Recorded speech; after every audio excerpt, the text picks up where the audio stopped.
The corporate gala was supposed to be a night of celebration. My wife, Anissa, had been looking forward to it for weeks.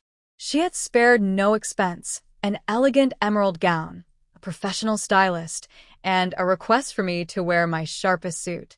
She wanted us to look like the perfect couple, the kind that turned heads and sparked envy. But as we walked into the grand ballroom of the St. Gallen Hotel, the illusion felt paper-thin, stretched taut, and ready to snap. For the past 6 months, Anissa had been distant.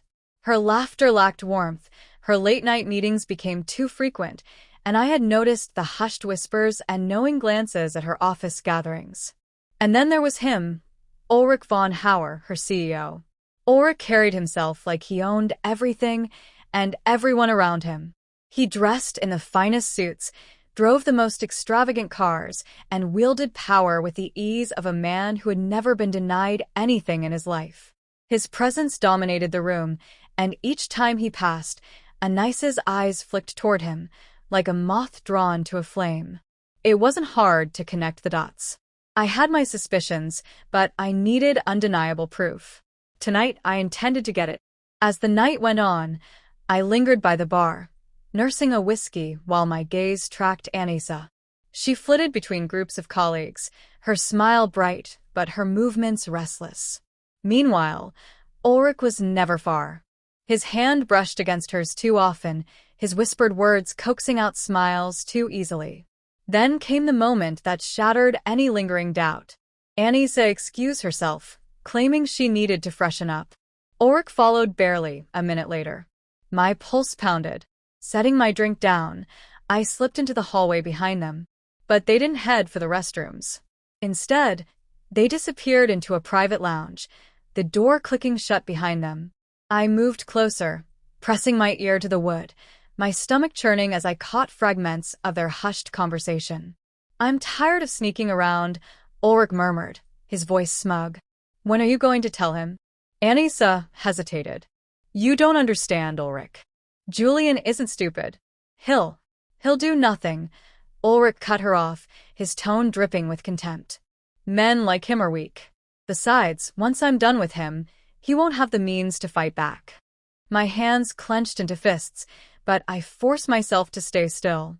This wasn't the time to confront them. Not yet. When they finally emerged, Anissa looked flustered, her gaze darting anxiously around the room. Ulrich, on the other hand, wore a satisfied smirk, like a predator confident in its kill. I returned to the bar as if I had never left, though my mind was already racing. As the night drew to a close, Ulrich made his move. He approached with an air of arrogance, clapping a heavy hand on my shoulder. His grip was firm, possessive. "Julian, right?"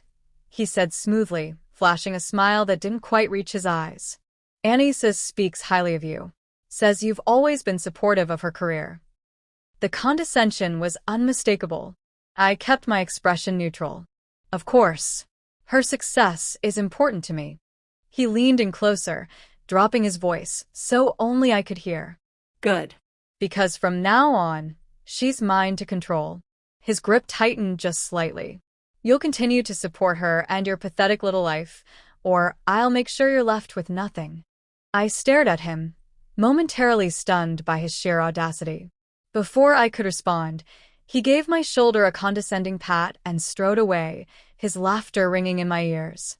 That night, as Anissa lay beside me, asleep and oblivious, I stared at the ceiling, replaying Ulrich's words. He thought he could take everything, my wife, my dignity, my livelihood. He had no idea who he was dealing with. If he wanted a fight, I would give him one. And I would win. I began assembling my arsenal, not with weapons of violence, but with something far more devastating: information. I reached out to old allies in the financial sector, people who owed me favors. On the surface, Ulrich's reputation was spotless, but no one climbs to his level without leaving behind a trail of secrets.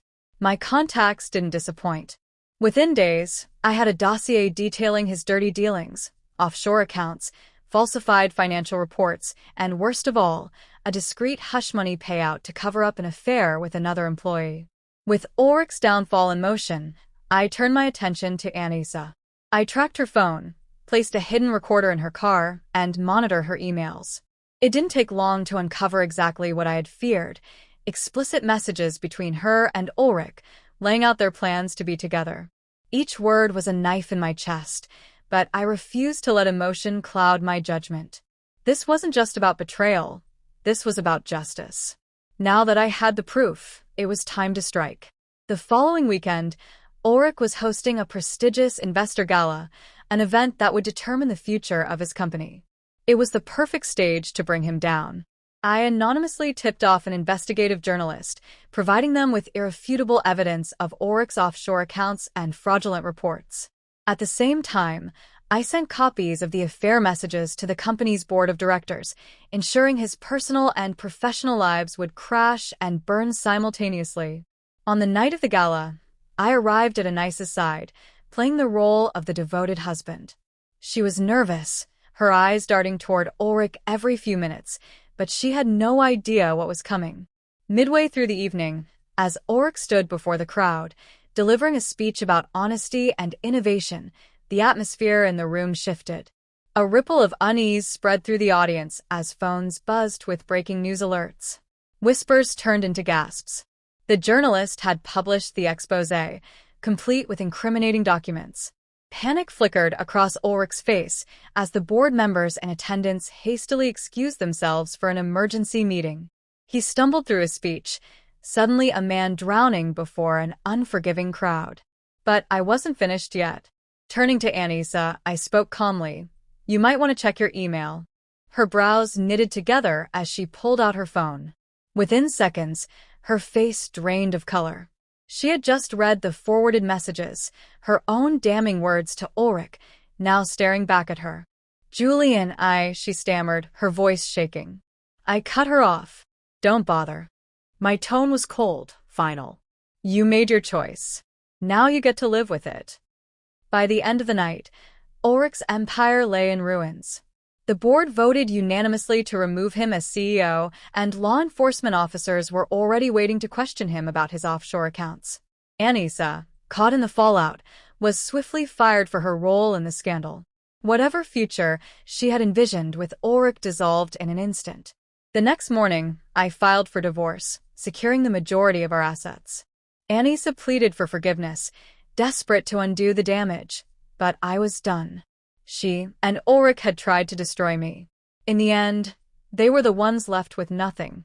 As I walked away from the courthouse, an unfamiliar feeling settled over me. Peace. For the first time in months, I felt like myself again. Justice had been served. Ulrich's arrogance had been his downfall. He thought he could manipulate me, bend me to his will.